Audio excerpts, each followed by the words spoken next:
இவர் உங்களுக்கு புதியவர். இவரின் பொறுப்பு அபூர்வ மீன் இனமான முள்ளி என்ற ஒரு மீன் இனத்தை பாதுகாக்கும் பொறுப்பில் இருக்கிறார். இந்த முள்ளி இனம் அடம்பிடிக்கும் பிதா இனங்கள் உள்ளே அனுப்பப்பட்டுள்ளது.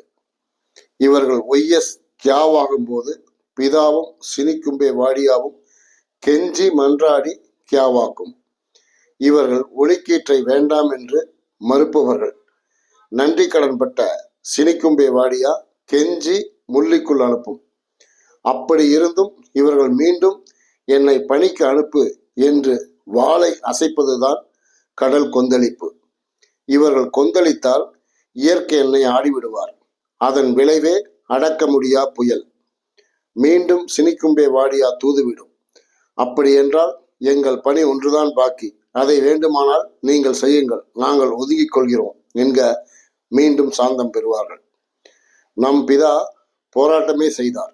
சினிக்கும்பே வாடியா மறுக்க, அப்படி என்றால் என் பணிகளை தொடர எனக்கு ஒரு மகன் கொடுங்கள் வேண்டும் என்று தலைமை பிதாவிடம் பரிசாக மீட்பராம் ஜீசஸை பெற்றார். இந்த முள்ளி அட்லாண்டிக் கடலின் மத்தியில் மொத்தமே 450 மீன்களே உள்ளது.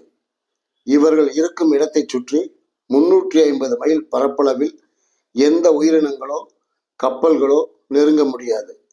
இந்த பிதாமார்களை மறக்கடிக்கும் சக்தி வில்லவராயரின் தவ வலிமைக்கு கூட இல்லை.